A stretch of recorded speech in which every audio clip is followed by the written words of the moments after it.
I'm Kris Hagan. For those who don't know, I've been a language coach for many years. In my career, I've taught a wide variety of people, from famous singers and radio presenters to doctors, uni students, and yes, even desperate housewives trying to find an English lover. I've finally decided to share my thoughts, tips, and tricks with the world. Also, check out my YouTube channel if you want to see my ugly mush. So let's kick off this podcast with a great jingle. Doesn't matter where you are, in the car or at the bar. Here for you comes in your ears, another word for thanks is cheers. Here's the new kid from the block, here for you around the clock, shining all his English tips. Kris is an anagram of risk. Kris. Hello and welcome to this Unlucky for Some podcast number 13. Is 13 unlucky in your country too, or is it 17 like in some other countries? Now, forgetting all this bad luck and everything, let's get started straight away with our first guest. Introducing Mimi Melendez, mixing cocktails from Miami to New York. People blame her for getting legless just cause she mixed it. She didn't pour it down your throat. No, she didn't. Remember to leave her a tip. Mimi's back, and what are you going to talk about today? Bond. James Bond. That's right. Melendez. Do you know? Melendez. Who? Melendez. Mimi Melendez. That's your surname? 007. No, I'm joking. No, once I was in an audition, I had to be James Bond. And the other person who was doing the audition, who will not listen to this podcast for sure, so don't worry, you know this person, basically had to read 3 lines and I had to read 3 pages. It was great. And? So were you a good 007? I don't know. I should have got the job, but I don't think I was up for it. So. Oh. Because imagine the future me as James Bond. Well, I can imagine you if maybe you're ordering a martini at the bar. This I like. So yes. Go on, tell me what the shaken, not stirred, the martini thing is all about. So if you've ever watched a 007 James Bond movie, you know that he orders his martinis shaken, not stirred. Wrong. No, it's wrong. Wrong. No, what's wrong? So the best way he should be ordering, he's like this classy, worldly dude. He should be ordering his martini James Bond a dude. Stirred and not shaken. And we're gonna get into the details of that. Go on then, tell me. So first, let's talk about what's a martini, because people confuse even this idea of what a martini is. Comes from a bottle. It comes from a bottle. Yes, It says martini on it. No, that's a wrong turn right there. No. So a martini, the classic martini, let's talk about that. The most well-known is gin, okay, and dry vermouth. Okay, so we have, this is like the classic one, but a lot of times now people will order their martini with vodka instead, which is fine.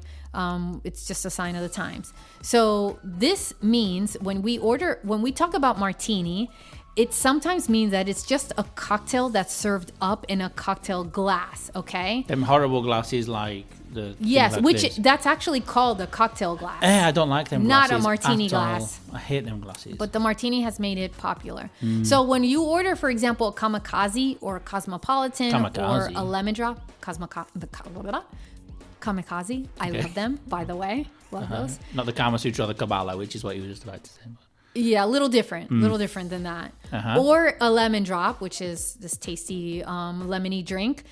These have different versions. So we have the shooter or the martini version of it. So these, you can order them as a martini. So if you're a patron, okay, and you ask for one of these, make sure you're clarifying if you want the martini or the shooter, because there are 2 different versions of the same drink. I didn't know. So like I mentioned before, in more modern days and more recent times, let's say, the classic martini is now made with vodka, and a lot of people will automatically make it with vodka. Martini. That's right. That's right. Which is the proper way of ordering a vodka martini. But I hate it when people call it a vodka-tini. It's a that's vodka so martini. lame. Vodka That's lame. martini. Come on, guys. Also, gin tonic. Gin and tonic. There's an and in the middle. Gin tonic. Yes. Vodka martini. I agree with that. As a professional, I approve this message. Very good. So anyway, Political broadcast. that's right. Vote for Biden. Vote for me. Vote for vodka.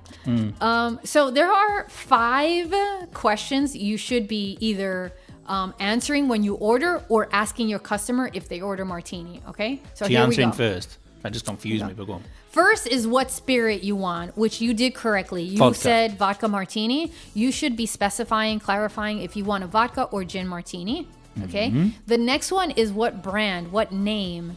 So vodka martini doesn't really tell me much. Usually, if that's all you order, the bartender will ask you if you have a preference. They've asked me before, but I brand. don't know the difference. Okay, that's right. So most martini drinkers have a more discerning palate than the average drinkers of vodka cocktails. So usually they do have a preference. They already know what they want. So sometimes they'll ask you for a Grey Goose martini or something like that. So they specify what preference they have. So a Goosini. Goose. Oh God, no! Don't. Started that. Hashtag Goosini. How terrible. The next question is if you want it up or on the rocks. A lot of people don't know that you do have to specify this because you can drink a martini on the rocks. The next is the garnish. Do you want a lemon twist or an olive? So you can order a Grey Goose martini on the rocks with a twist, for example. And that will tell the bartender if you want an olive or a lemon. 5 seconds left. And then finally, you want to specify if you want any deviation, of course. But this shaken or stirred thing is a real thing. But we want to make sure that if you're ordering a martini, you want it done properly. Usually, it's going to be stirred, not shaken. Okay, so stirred is better than shaken. It is because the shaken just dilutes it too much. Okay. So James Bond. Get it 007, stirred. That's right. Not shaken. That's Thank right. you, Martini. That's right. Thank you, Matt. That could work. Thank you, Martini, and we'll see you next week. Mimi Melendez, our mixologist. Now, maybe I spoke about this before in our podcast or even on social media somewhere, but recently I still hear people making mistakes when it comes to these two words, fun and funny. Now, maybe they make mistakes because they aren't studying with my language institute, of course, or maybe they make mistakes because they never study. Who knows? But I will explain to you now the difference so I cannot be blamed for not telling you. If you want to join a course at my language institute with one of our fantastic teachers, or even me, depending when you're free, have a look at our website, chrishagan.com or chrishaganshop.com. Easy, really easy to remember. Now, fun, F-U-N. Now, this word is both an adjective and a noun. Yes, it's both. How confusing. That's why I love English. It's always keeping you on your toes. What does keeping on your toes mean? Well, it means it keeps you alert at all times so that you're ready for anything, like I am. So, like I said, fun is both an adjective and a noun. Fun as an adjective is a way to describe something which is enjoyable or amusing. For example, you all love listening to our fun podcasts. Here, fun is an adjective, not a noun. Now, fun as a noun means enjoyment or amusement. So, we have a lot of fun when we make our podcasts for you. Fun here is the noun. We are having fun. Not drinks, we are having fun. Even if sometimes we are having drinks while we are having fun recording for you. But in this case, in this example, we have a lot of fun when we make our podcast for you. Fun is a noun, not the adjective. So, fun as an adjective was, you all love listening to our fun podcasts. And fun as a noun, we have a lot of fun when we make our podcast for you. Now, funny is not, I repeat, not a noun. Never has been and never will be. Funny.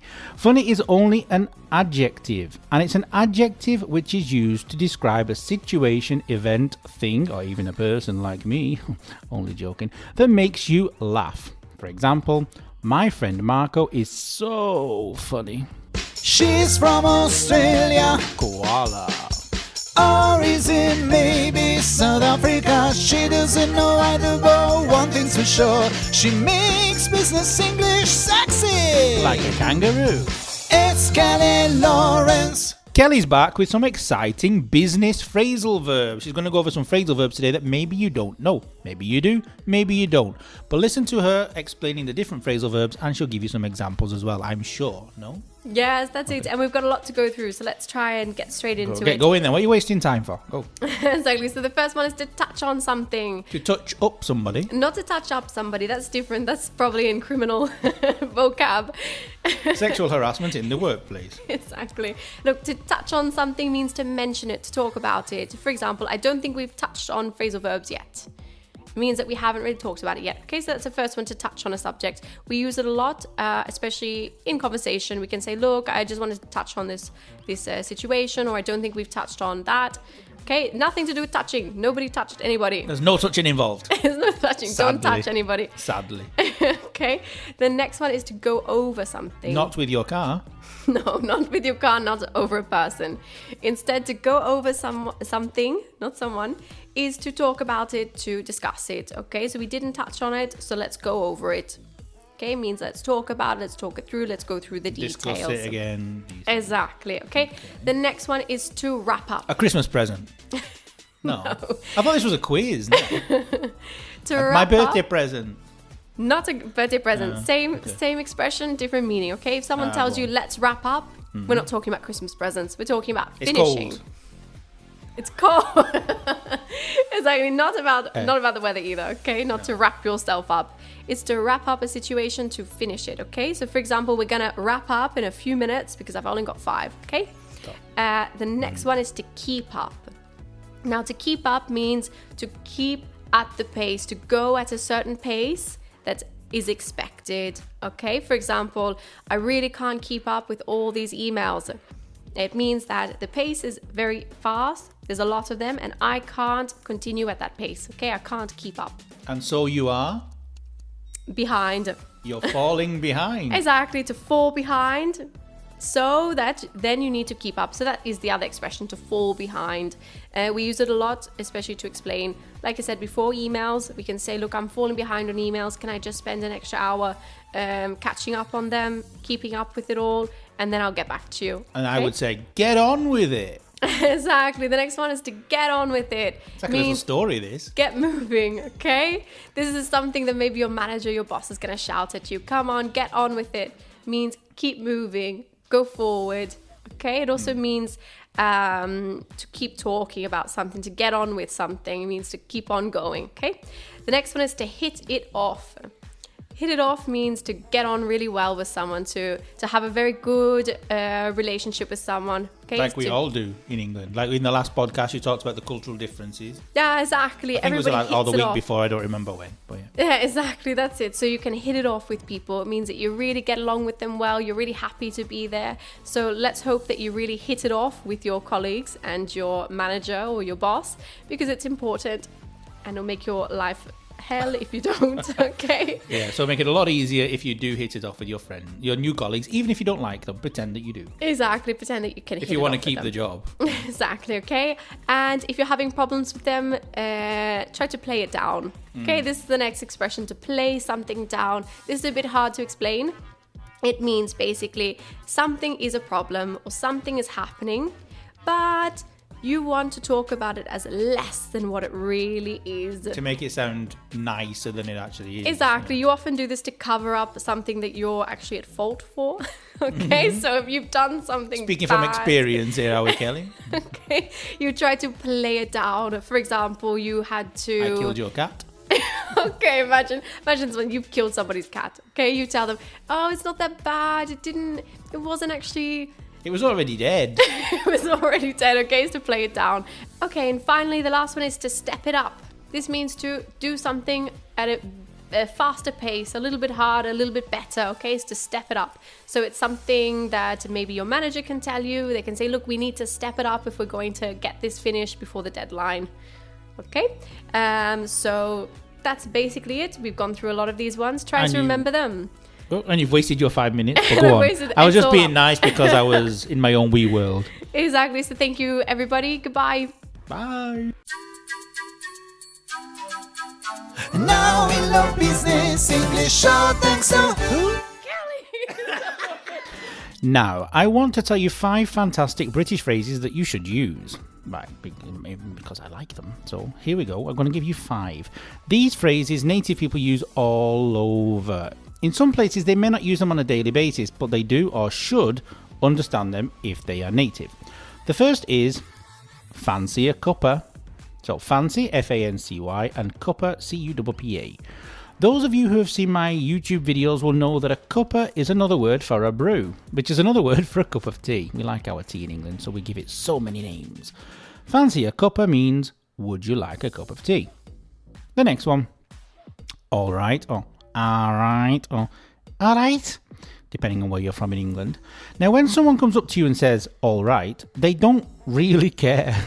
No, I'm joking. But it doesn't really require a 10-minute rant about how you're feeling. So, for example, today you're depressed and the kids kept you up because one of them peed the bed. It's only used to say, hello, how are you? It's another way of saying that, basically. All right.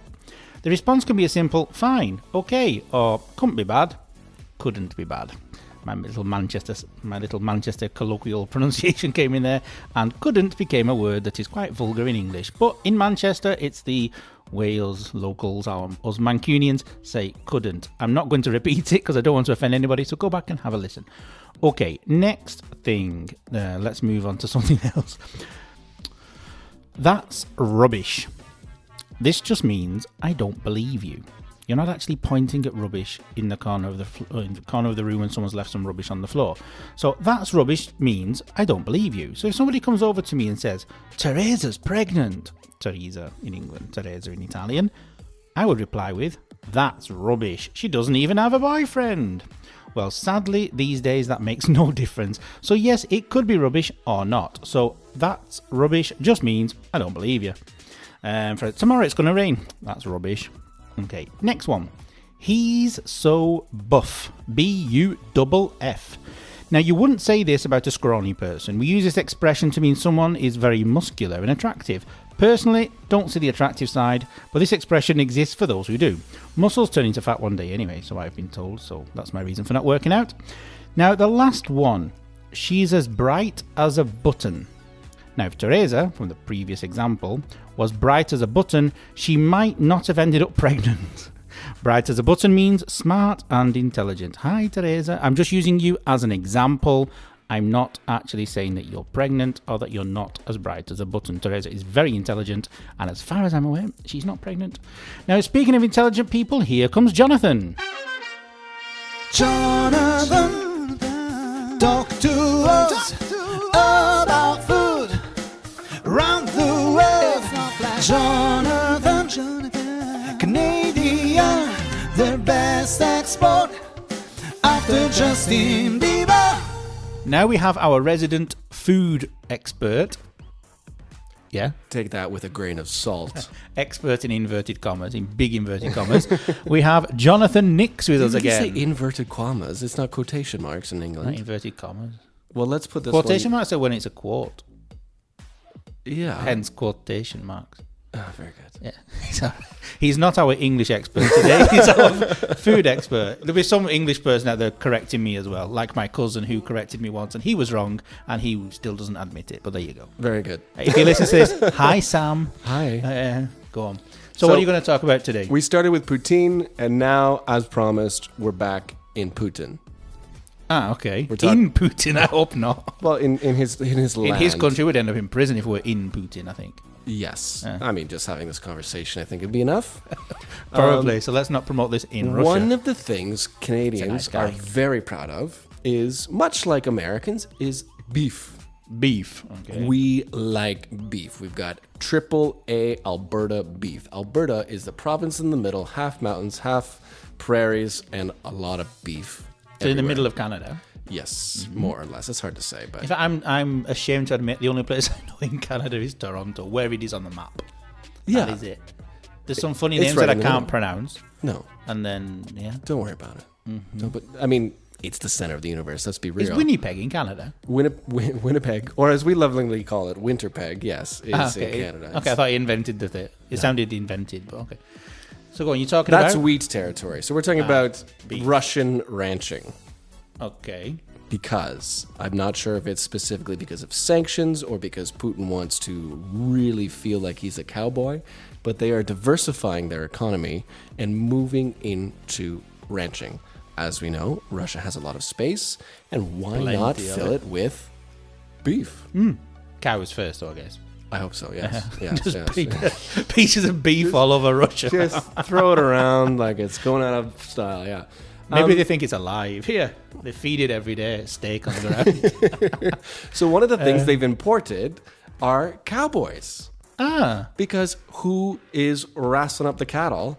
You need a true blue cowboy on a horse with Blue a hat. because he's cold. Yeah, that's a weird expression, true blue, but there it is. There it is. And yeah, it's cold. And many of them, of course, used to colder climates, are coming from Canada. So we have our own Canadians breaking boundaries and probably international sanctions and teaching Putin how to raise cattle. And it's actually quite interesting. One of my favorite little scenes from this article I was reading, because the horses aren't as prevalent, or maybe they're a little more expensive, our Russian cowboy counterparts, in fact, are chasing their beef on bicycles, if you can imagine it. It's so beautiful with the hat and the big boots. They're on a bike. Absolutely fantastic. Have you ever tried to ride a bike with stirrups on? No. I have. Doesn't work.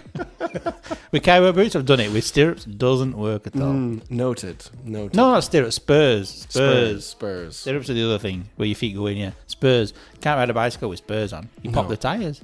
And you don't even eat beef, so what's the point, really? No, it'd be nice to go around with it. I used to wear a cowboy hat every day. Really? I have many photographs. I will show you. Well, not in Milan, obviously. I have a collection. I own several cowboy hats. How nice. And so basically these Canadians are going over the North Pole. They're going Yes. up and over. Up and over, yes, indeed, yes. So that they don't cross any borders. They just go over that way. They might go Secretly. under the ice. They're pretty tough out there. Yeah, they Go breed diagonally them, across. breed them differently. Diagonally. Horizontally across. Yeah, it's on the opposite side. You could go in a straight line, I imagine. You could do, yeah. Yeah. And so these people are going there illegally or legally? They're getting paid. I'm joking. Of course, you can travel and you can probably work. I don't It's know. not something you'd like to do. Well, Dress as a cowboy on a I don't bicycle look for- like a clown and go around I can technically Siberia. ride a horse. I know how to hold on while one's moving. On a bike?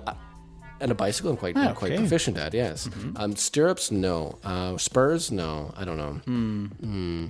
But the first thing about raising cows is I don't know anything about raising cows, so I'll leave it to the Albertans, the cowboys, and the bicycles. And so this beef in Canada is still Canadian beef, but basically the beef that's been brought up, let's say, raised in Canada, in Russia, is Canadian beef then, or the cows are Russian. Well, this is a whole other debate. What makes anybody anything?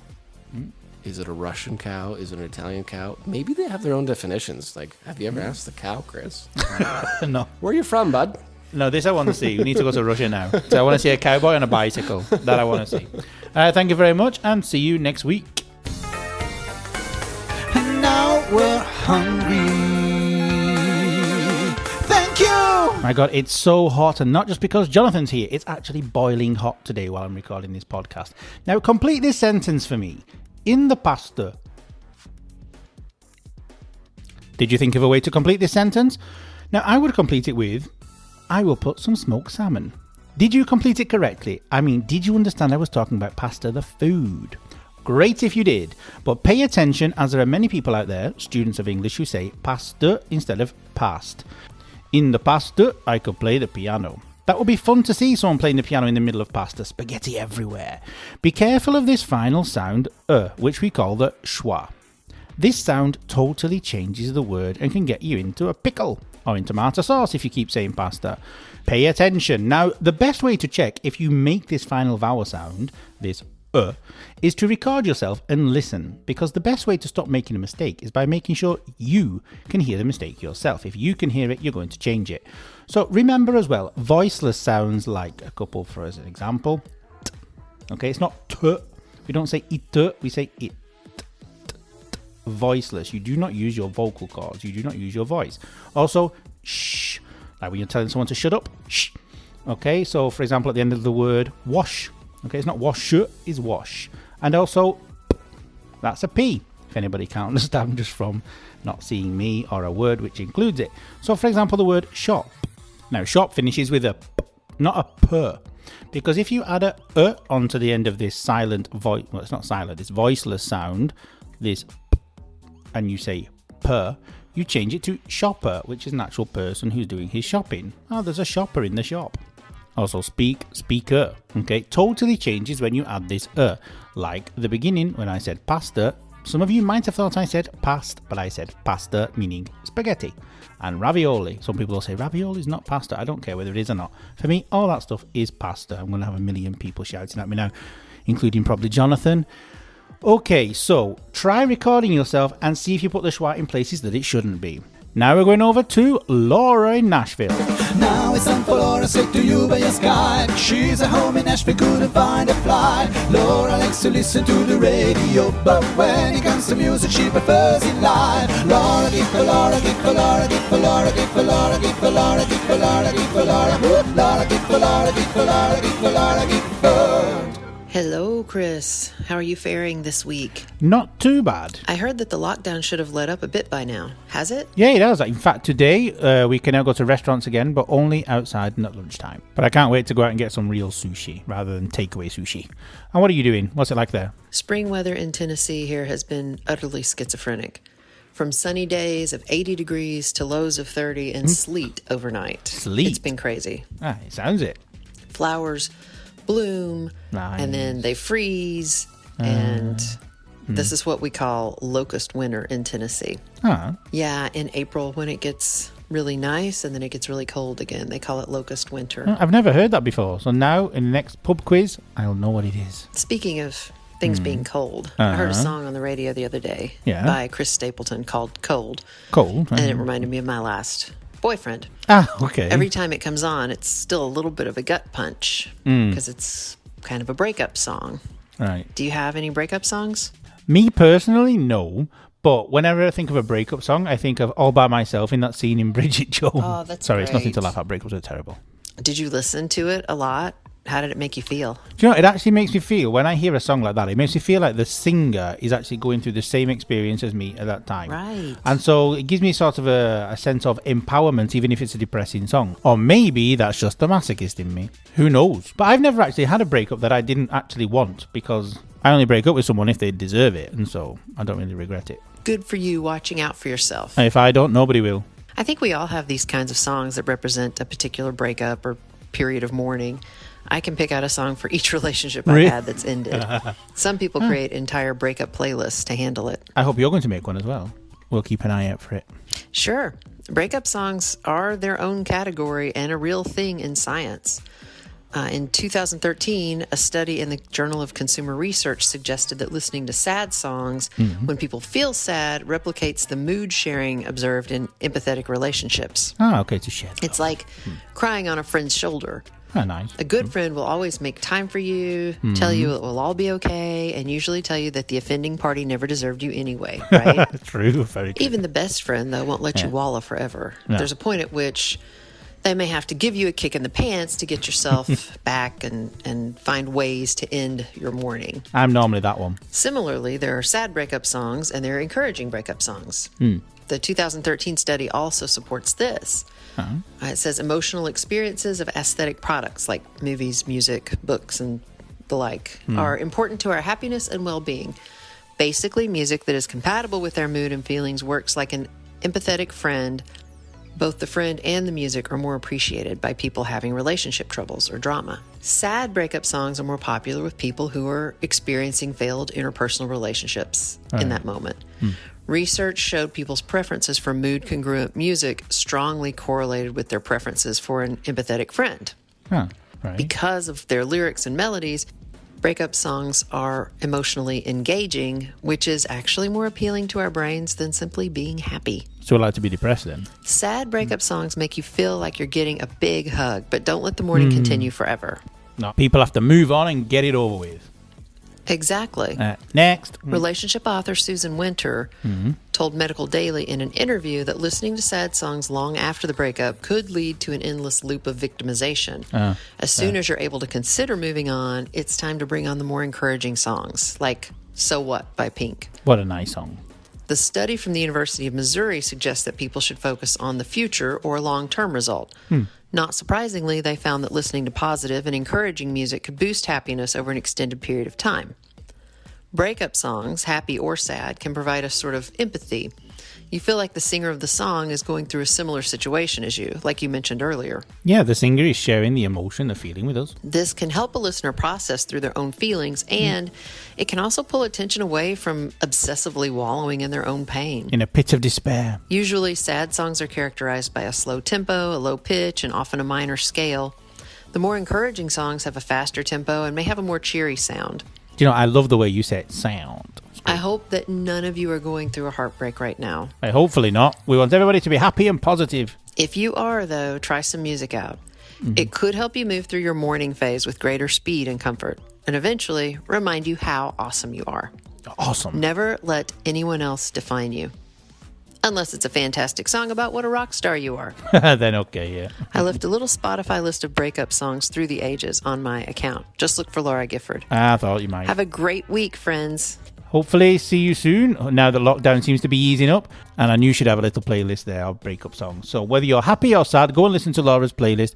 I'll share it as well on my Instagram and everywhere so you can find it. Now we know something more about music. Thank you, Laura. Okay, now keeping it on a positive note, I want to say hello to Dario. I forgot to say hello to you last week, but I said hello to your wife. Please forgive me. And also to Paola, who is from Tuscany, who says Coca-Cola. Lots of H's everywhere when there's a C. Now then, I'll see you next week. I'm off to the restaurant. They're open. Doesn't matter where you are, in the car or at the bar. Here for you comes in your ears. Another word for thanks is cheers. Here's the new kid from the block. Here for you around the clock. Shining all his English tips. Kris Is an anagram of risk. Kris.